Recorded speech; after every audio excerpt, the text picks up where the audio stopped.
Nous sommes en 2034. La situation sur la Terre est catastrophique. La couche d'ozone a été complètement détruite par les gaz carboniques des voitures, l'industrie chimique et le push-push en cacane. Résultat, la Terre cuit sous les rayons du soleil. Les récoltes sont complètement brûlées, il n'y a presque plus d'eau potable et les compagnies de crème solaire s'enrichissent. La situation devient urgente. Il faut trouver une nouvelle planète pour y déménager 6 milliards de Tata. C'est ainsi que le 28 octobre 2034, le vaisseau spatial Romano Fafar quitte la Terre en route vers les confins de l'univers. Là où la main de l'homme n'a jamais mis le pied.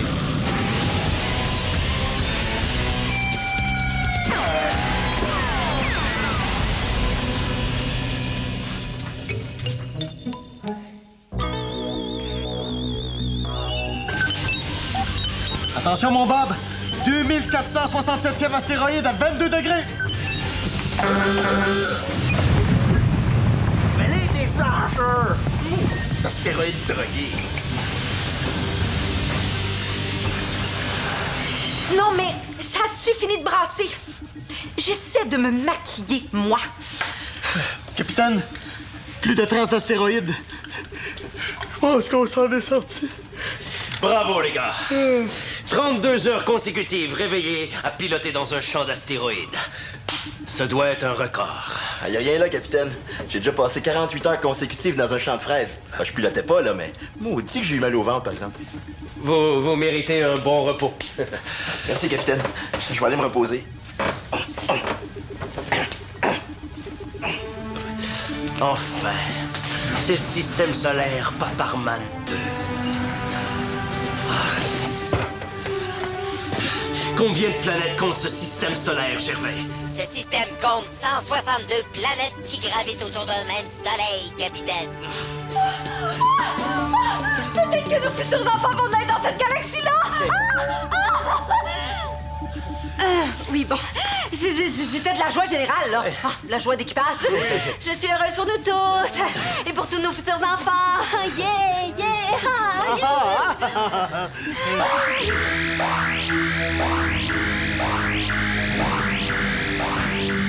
Capitaine, un incendie s'est déclaré dans la salle des registres. Heureusement, les gicleurs ont rapidement éteint les flammes.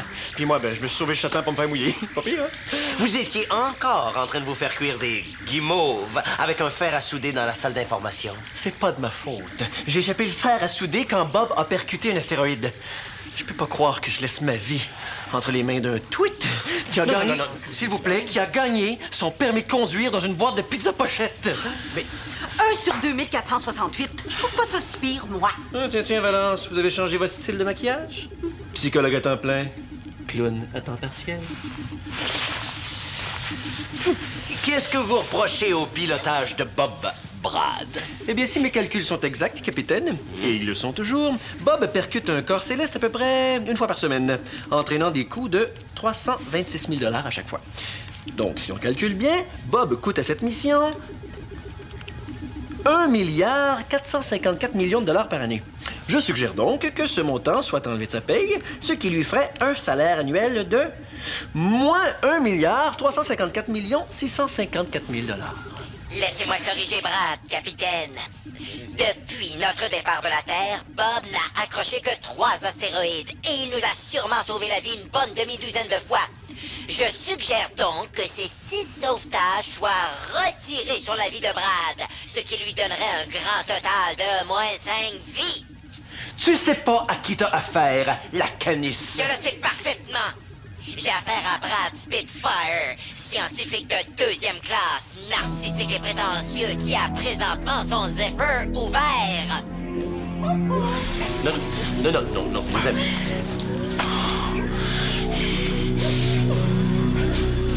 Ça se passera pas comme ça.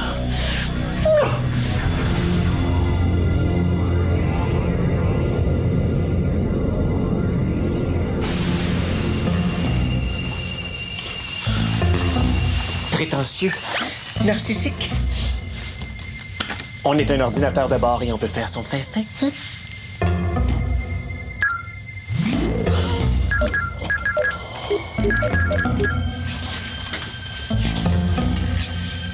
Dans l'espace comme ça. Il faut mettre ça dessus puis son foulard. C'est si vite attraper un gros virus.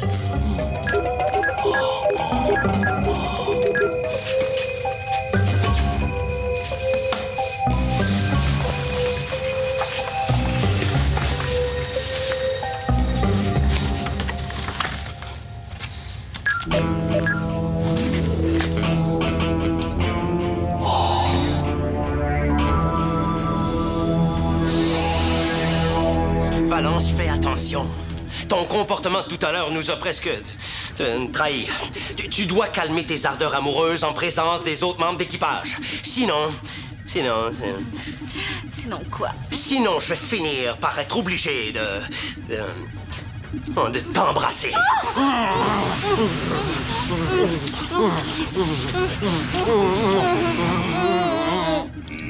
Bob! Le capitaine s'est fait mordre par un serpent dans la gorge. J'étais en train de lui sucer les amygdales pour enlever le venin. Oh! C'est ça. D'ailleurs, je me sens beaucoup mieux maintenant. Bob? Nous sommes sortis du champ d'astéroïdes. Vous pouvez aller vous coucher. Bob? Astéroïde à 17 degrés!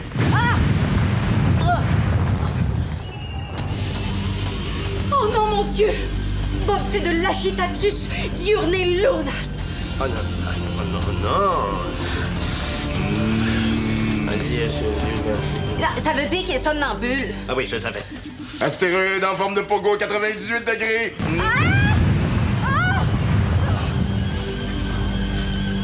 Tiens, vous êtes pas allé vous coucher comme votre ami le goinfre incompétent? J'étais couché, mais j'ai fait un cauchemar. Ah, comme c'est inintéressant.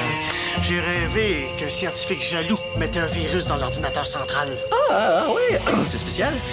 Moi, il m'arrive souvent de rêver que mon père est déguisé en truite arc-en-ciel et qu'il remonte le courant de notre piscine hors terre pour aller effrayer avec ma mère. La signification profonde de ce rêve, selon moi, est une espèce de... Oh, vous allez pas me dénoncer au capitaine, hein, mon ami? mon grand ami... voyons. Flavien. Flavien, Ouais. c'est ça, mon ami Flavien. Essayez pas de m'amadouer, je vais vous stouler au capitaine! Ouais, vous pouvez pas faire ça, voyons. Flavien, après tout ce qu'on a vécu, on est quand même allés à l'école ensemble. Non. Ben, je veux dire, on est allés à la même école. Je pense pas, non. OK, ben on est allés à l'école tous les deux, là, c'est un point commun? Oui. Bon, ben, écoutez, ce que j'ai donné à Gervais, là, c'était juste un petit virus, là. Je vais tout de suite aller lui donner une disquette de Pépito Brique-Molle, là. C'était une farce. Ouais, ça fait rien. On touche pas un ordinateur central. Il y a 3 choses dans la vie à laquelle on touche pas. Un ordinateur central, un enfant, puis un crapaud parce que ça donne des virus!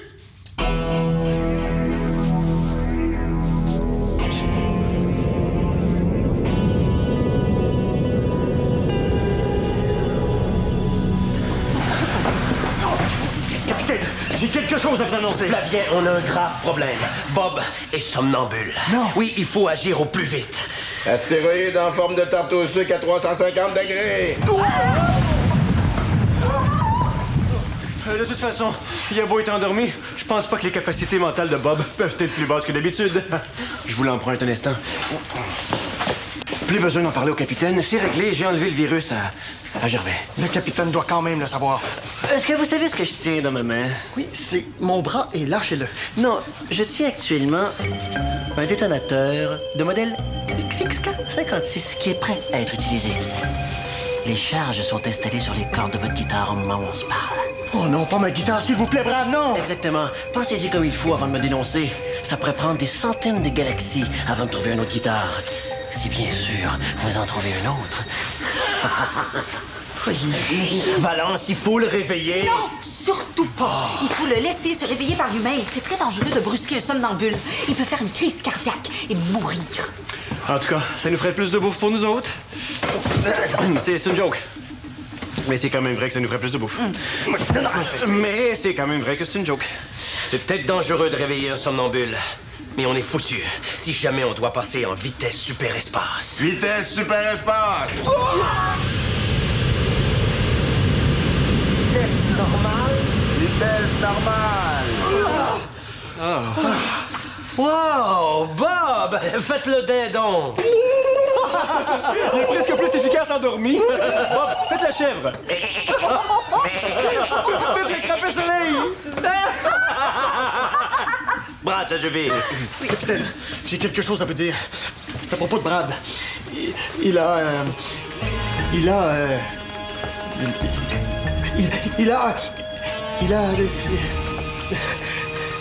de très grands pieds, vous savez. De très, très... C'est tout? Oui, c'est... Ah bon, c'est en fait ce que vous... Oui, c'est juste... Brad, avez-vous évalué les dégâts dans la salle des registres? Oui, c'est plus grave que je pensais. Pour une partie des documents, c'est la destruction totale. Destruction totale! Destruction totale! Attention, attention! Vous avez enclenché la manœuvre d'autodestruction du Romano Fafard. Toutes les issues du vaisseau sont maintenant bloquées. Le Romano Fafard s'auto-désintégrera en même temps que vous dans 30 minutes ou c'est gratuit. Le compte à rebours a maintenant commencé. Bonne veillée à tous! Autodestruction? Oh non! On va-tu mourir, capitaine? Restons calmes. Gervais, arrêtez la manœuvre d'autodestruction. Très bien, capitaine. Oh, voyons, j'entends double, moi, là! Qu'est-ce qui se passe? Qu'est-ce que je fais ici? Bob, t'étais somnambule. Somnambule? Vous voulez dire que je me promenais avec une pôle de 4 mètres sur un fil de fer tendu en 2 buildings, habillé en collant tout serré là, qui moule toute l'affaire, là? Pas funambule, somnambule. Ça veut dire que tu conduisais en dormant puis t'as déclenché le système d'autodestruction du vaisseau. Bien sûr! Phew! Je me voyais pas en collant. Gervais, vous avez toujours pas arrêté la manœuvre d'autodestruction. J'essaye, capitaine, mais je suis pas capable. La tête me tourne,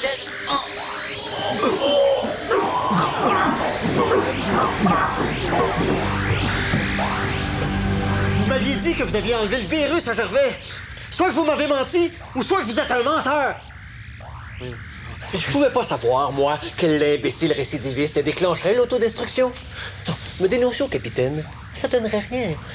Ça ferait juste lui donner des soucis supplémentaires.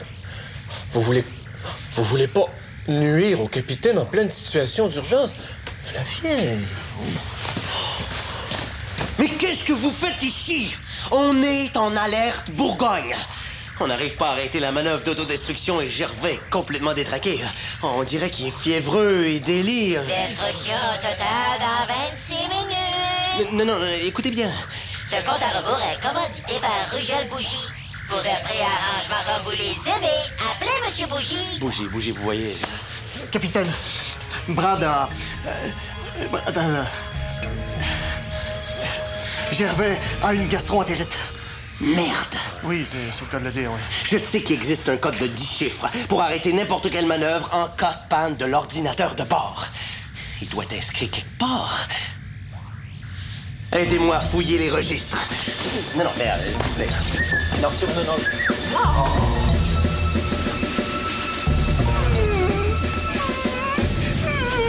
Oh, Bob, fais-toi-en pas, hein? On va le trouver, le code. Non, je pleure parce qu'à cause de l'énervement, j'ai perdu l'appétit. Je vais être obligé de jeter la moitié d'un millefeuille. Je l'ai! Code d'arrêt de manœuvre, page 158. Allez. Attendez, 158. Ah! C'est ça. Oh. La page est à moitié brûlée. Ah, il reste un chiffre, là. Le 5.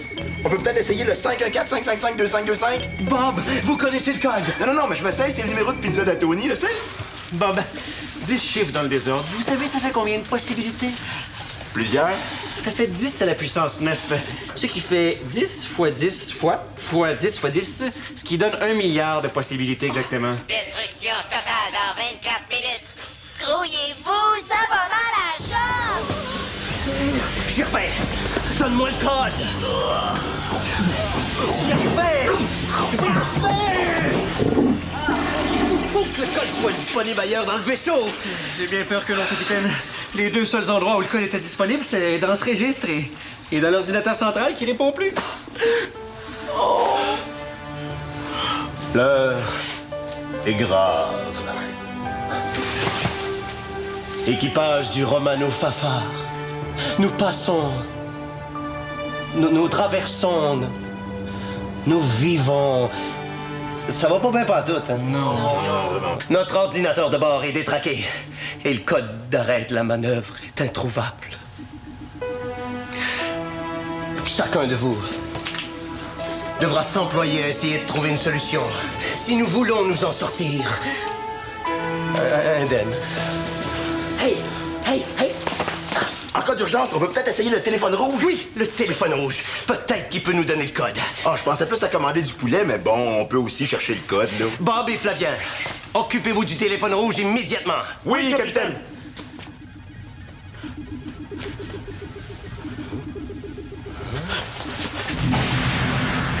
Capitaine, je déteste être obligé de vous apprendre ceci à ce moment-là, mais... c'est Flavien qui a empoisonné Gervais. Quoi? Vous mentez, Brad Spitfire! Je dis la vérité. Je l'ai surpris en train de mettre ce disque dans l'ordinateur. Vous avez qu'à analyser les empreintes digitales, vous verrez. Flavien? Autodestruction dans 22 minutes. C'est une fois qu'on prend 2 filles puis 5 gars dans un vaisseau spatial qui va exploser.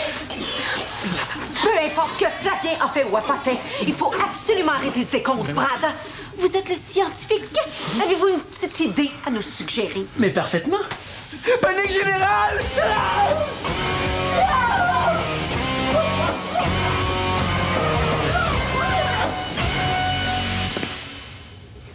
Attends. En cas d'urgence, ne brisez pas la vitre. Ouvrez donc la porte à la place. Ça baisse du bon sens. Ouais.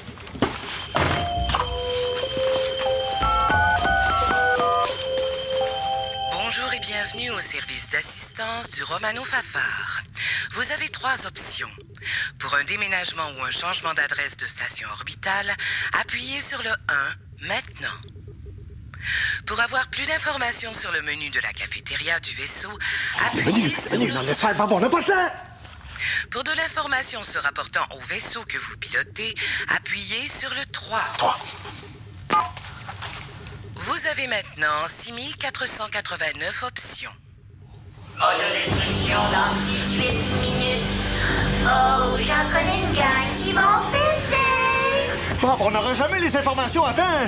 Il faut se dire que ça pourrait être pire. On pourrait être pris dans un vaisseau spatial qui va exploser. Oh non! Ça serait la même chose! Bob, calme-toi, OK? Allez, va chercher là-bas, va chercher! Pour recevoir chez vous la palette complète de couleurs avec lesquelles les corridors du Romano Fafard ont été peinturés, appuyez sur le 676. Pour connaître la pointure du soulier gauche du capitaine Patnaud, appuyez sur le 677. Ah, y a rien pour nous autres, Bob! Mais tu savais ça que les toilettes du vaisseau, là, ils peuvent flusher 20 kilos de spaghettis passés de date sans se boucher? 20 kilos! Avoir ça avant, on en aurait profité! On aurait profité. C'est quand même bête. Finir déchiqueté, éparpillé aux 4 coins d'une galaxie qu'on connaît même pas. Ah, comment les gars, c'est pas le temps de se décourager. Le capitaine, il l'a dit, là, de pas se décourager.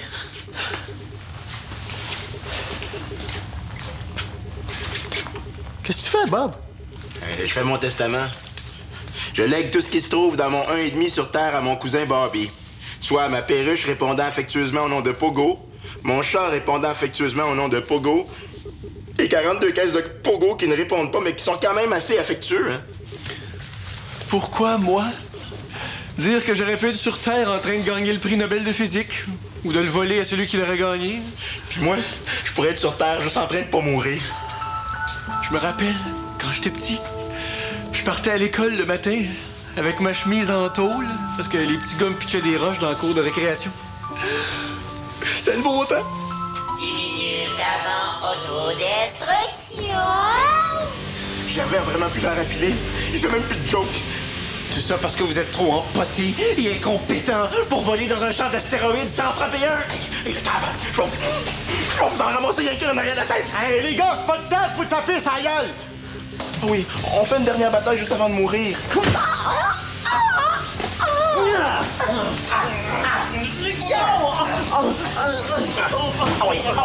Sifflez! Sifflez! Ah, mon petit doigt! Le petit doigt! Pardon, Renaud!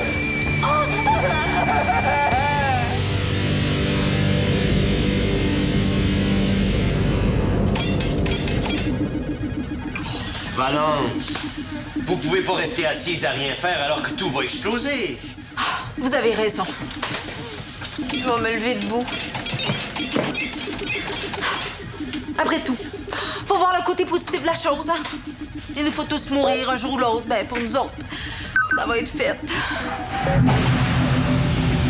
Capitaine. Les gars cherchent plus de solution, ils font de la lutte. J'ai écouté les 6000 niaiseries qu'il y avait là-dessus, puis il n'y a rien pour nous autres. Flavien, Brad m'a tout raconté. Ça me déçoit vraiment de vous. Je sais que c'est vous qui avez injecté le virus à Gervais. Mais voyons, c'est pas vrai! Ça sert à rien de mentir! Autodestruction dans 7 minutes! J'ai analysé ce disque et j'ai trouvé vos empreintes. Les 3 seules personnes qui avaient touché à ce disque sont vous, Brad, et un petit Chinois dans une manufacture de Taïwan. Capitaine, je me suis longuement consultée et j'en suis arrivée à une solution unanime. Je crois que je sais comment avoir le code. Flavien, vous êtes le plus jeune d'entre nous tous. Oui. T'es le dernier à avoir fait ton cours à l'Académie d'aérospatiale. Oui. T'as donc dû apprendre le code par cœur pour pouvoir passer ton examen. Il est donc dû rester caché à quelque part dans ton cerveau. Suggérez-vous qu'on lui ouvre la tête? Non. J'ai beaucoup étudié l'hypnose. Je vais hypnotiser Flavien. Il va retourner dans le passé et il va refaire son examen. Ah, refaire mon examen? Je pense que j'aimerais mieux me faire ouvrir la tête, finalement. Rentre là. Vous l'avez dit, celle-là, tantôt. Ah ouais, j'étais plus sûr. Aïe, aïe, une bine. Autodestruction dans 5 minutes! Je vais m'ennuyer de ça. Vous êtes tellement le fun à fesser. Je dois avouer que vous fessez bien en maudit. Merci. Puis vous êtes tellement le fun à haïr. Merci. Moi aussi, je vais m'ennuyer de ça. Il nous reste peut-être une chance. Vite, Flavien, couche-toi. Je vais t'hypnotiser.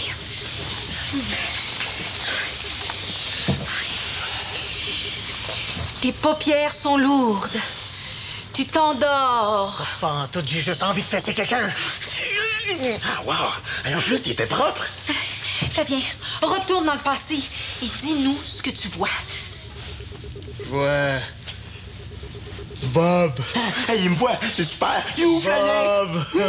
Bob, il mange un sous-marin 27 pouces, pepperoni, fromage, bacon, smoke meat, jambon, œuf, caramel. Wow! Et en plus, il y avait du poulet, mais pas beaucoup, hein. À peine une cuisse puis une poitrine. Flavien, essaie de trouver un élément qui serait lié à l'autodestruction du vaisseau. Autodestruction dans 2 minutes! Oh, je vois un corridor. Je vois... Brad qui met un virus à Gervais! Vous m'aviez dit que c'était Flavien qui avait injecté un virus à Gervais. J'ai dit ça, mais je me suis peut-être trompé de nom, là, je les ai... On est écœurant. Je vais vous tuer juste avant qu'on meure. Dernière minute avant autodestruction. Last minute of play before the kaboom! Flavien, retourne plus loin que ça. Retourne à l'école. Oh non, pas à l'école. Oui. Je suis en examen. La question numéro 7. Combien de réacteurs ça prend pour aller en 4e vitesse? Ben, c'est niaiseux. Ça n'en prend qu'à... Oui. OK. Passe à une autre question. 8e question. C'est quoi le code d'arrêt de la manœuvre d'urgence? C'est... Je ne sais pas! Quoi? Je ne sais pas! C'est la seule réponse que je sais pas! Autodestruction dans 30 secondes. Nous vous souhaitons une excellente fin de séjour sur le Romano Fafard. On est perdus. Regarde, ça fait d'à côté, le gars à côté, là. Je vais me faire pogner! Qu'est-ce qu'il écrit? 5, 1, 4, on t'a volé! 5, 2, 5! Oh, je l'ai! Je l'avais! C'est le numéro de pizza d'Antoni, hein? Flavien, réveille-toi. On a réussi.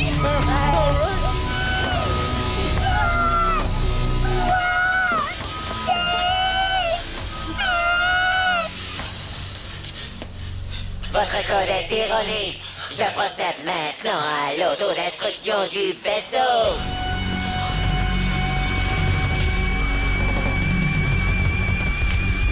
C'est une joke!